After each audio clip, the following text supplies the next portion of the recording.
In 1894, E.E. Cummings was born in Cambridge, Massachusetts. From a very early age, E.E.'s parents encouraged him as much as they can to be creative.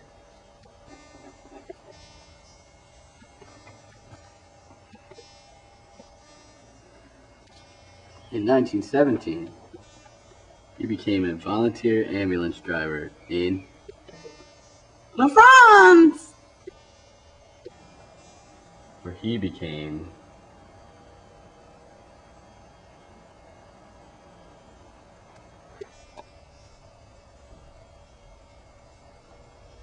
prisoner.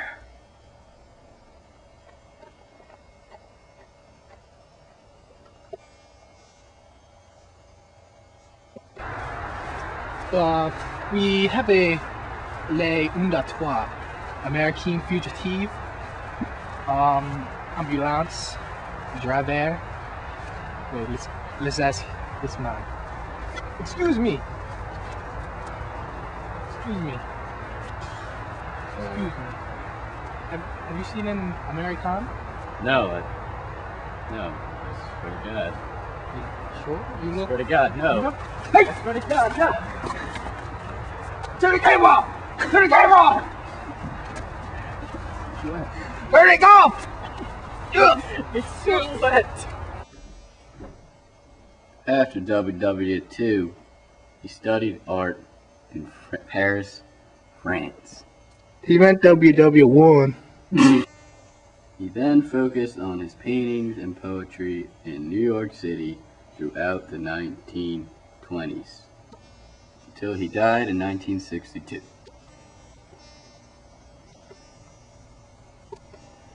Of natural causes.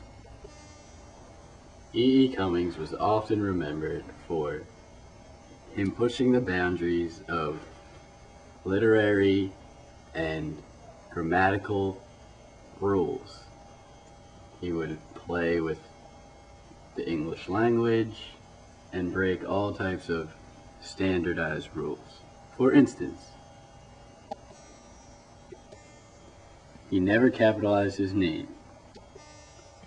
He also moved the spacing between words in sentences in order to give specific words more meaning.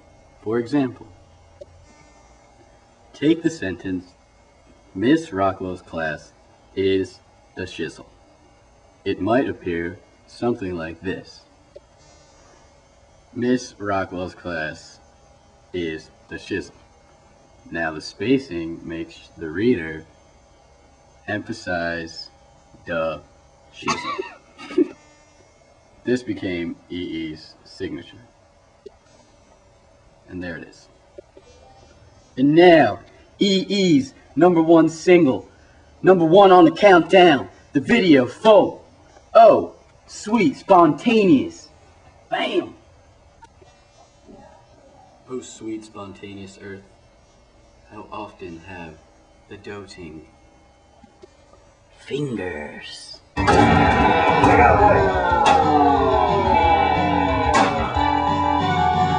prurient philosophers pinched and poked thee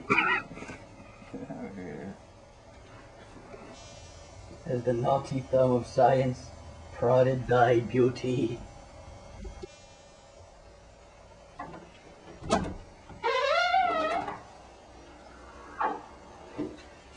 How often have religions taken thee upon their scraggy knees?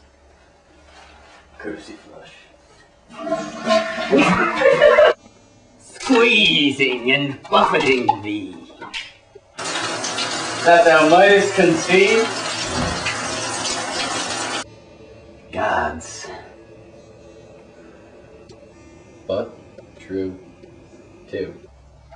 The incomparable couch of death.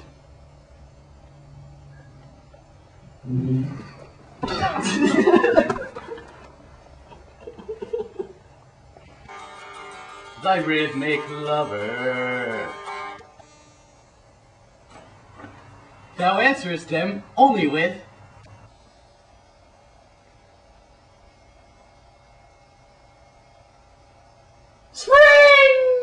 The City Limits by author Arthur Randolph Ammons, and this is a project by Jim Foley. Archie Randolph Ammons was born outside Whiteville, North Carolina in 1926. He started writing poetry abroad, a U.S. Navy destroyer escort in the South Pacific. After completing service in World War II, he attended Wake Forest University. He went on to work as a real estate salesman, an editor, and an executive in his father's glass company before he began teaching at Cornell University in 1964. Ammons wrote nearly 30 books of poetry, among them Glare, Garbage, which won the National Book Award in the Library of Congress's Rebecca Johnson Bobbitt National Prize for Poetry, A Coast of Trees, which received the National Books Critics Circle Award for Poetry, Sphere, which received the Bollingen Prize, and Collected Poems from 1951 to 1971, which won the National Book Award. His many other honors included the Academy's Wallace Stevens Award, the Poetry Society of America's Robert Frost Medal, the Ruth Lilly Prize, and fellowships from the Guggenheim Foundation, the MacArthur Foundation, and the American Academy of Arts and Letters. He lived in Ithaca, New York, where he was Goldman Smith Professor of Poetry at Cornell University until his retirement in late 1998. A.R. Ammons died on February 25, 2001.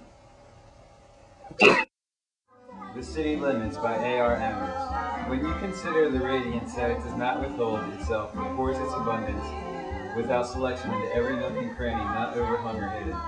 When you consider that birds' bones make no awful noise against the light, but lie low in the light as Mount High testimony. When you consider the radiance that will look into the guiltiest servant with a weaving heart and bear itself upon them, not flinching in the skies or darkening.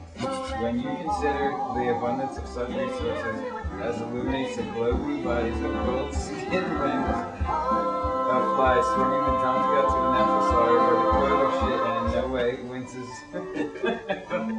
Don't laugh at shit from its storms of generosity. When you consider that air or vacuum, snow or shale, squid or wolf, rose or lichen, each is accepted into as much light as it will take.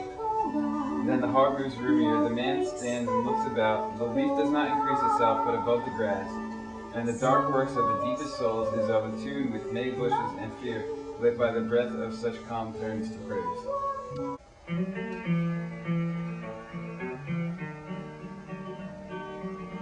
This land is your land, and this land is my land, from the California to the New York Island, from the Redwood Forest to the Gulf Stream waters. This land was made for you and me. As I went walking that ribbon of highway, I saw it made for you. This land